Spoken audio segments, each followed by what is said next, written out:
Shalom, jemaat yang terkasih di dalam Tuhan.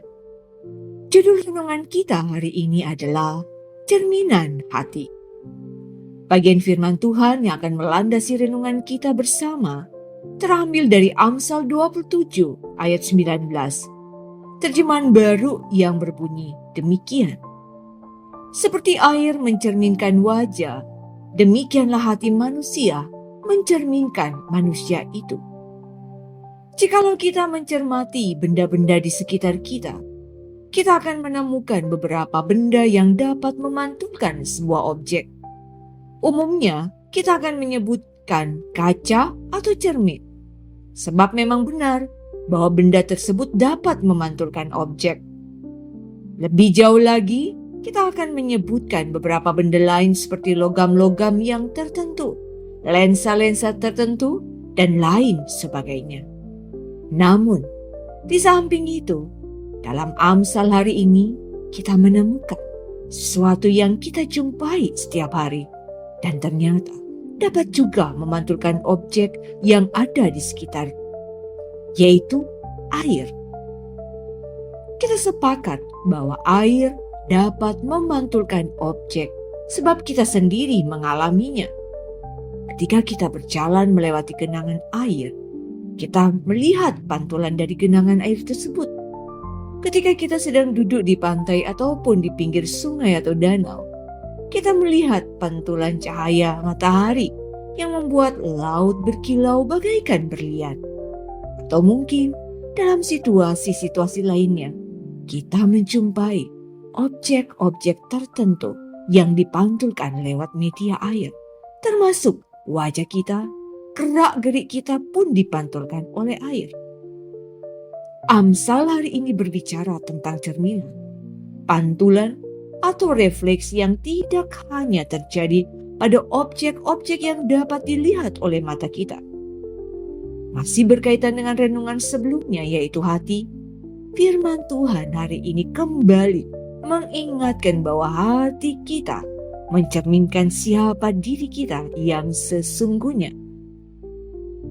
Dalam renungan sebelumnya disampaikan bahwa hati dan mulut saling berkaitan. Dan secara prinsip, apa yang ada dalam hati kita akan terlihat melalui perkataan kita. Prinsip yang sama pun kita jumpai dalam Amsal hari ini, yaitu hati manusia mencerminkan manusia itu sendiri. Sesungguhnya hal ini tercermin dalam kehidupan manusia yang pertama dan juga keluarganya.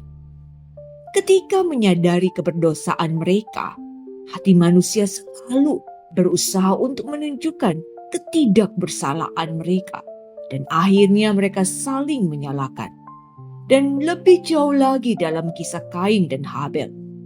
Tuhan menegur Kain, "Mengapa hatimu panas dan mukamu muram? Apakah kamu tidak akan berseri jika engkau berbuat baik? Tapi jika engkau tidak berbuat baik, dosa sudah mengintip di depan pintu. Ia sangat menggoda engkau, tetapi engkau harus berkuasa atasnya." Dan singkat cerita, kita tahu bahwa Kain membunuh Habel. Apa yang ada di dalam hati Kain? Iri hati oleh karena persembahan Habel lebih diperkenan Tuhan. Apa yang memikat hati Kain? Dosa. Apa yang dilakukan oleh Kain dengan hati yang terpikat oleh dosa? Dia melakukan dosa di hadapan Tuhan. Dia membunuh adiknya Habel. Sehingga benarlah apa yang tertulis dalam Amsal hari ini. Hati manusia mencerminkan, memantulkan siapa manusia itu sebenarnya. Bagaimana dengan kita yang sudah ditebus oleh Kristus? Bukankah setiap kita yang telah ditebus oleh darah Kristus diberikan hati yang baru, hati yang jauh dari dosa? Satu kesadaran yang perlu kita miliki adalah, meskipun kita telah dimerdekakan dari dosa, namun lingkungan tempat kita hidup akan terus berjuang untuk memikat hati kita untuk kembali melakukan dosa. Sehingga selama kita hidup dalam dunia ini, kita akan terus bergumul dengan dosa-dosa tertentu. Kita akan selalu berusaha sekuat tenaga untuk menghindarinya, melawannya. Tetapi seperti yang disampaikan dalam firman Tuhan, dosa itu sangat kuat menggoda kita, sehingga terkadang kita tidak sanggup lagi melawannya. Kita terjebak dan kita menutupinya. Dan semua itu akan terungkap ketika kita berada dalam titik terlemah dalam hidup kita. Dan dalam titik itulah kita akan menemukan siapa diri kita yang sebenarnya. Betapa tidak berdayanya kita terhadap dosa.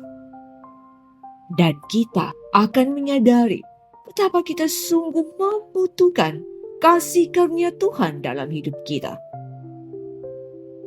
Pertanyaan untuk kita renungkan bersama. Seberapa seringkah kita mendapati dosa tercermin dari dalam hati kita?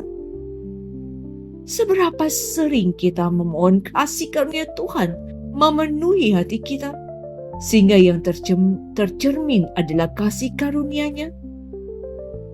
Demikianlah renungan kita bersama pada hari ini.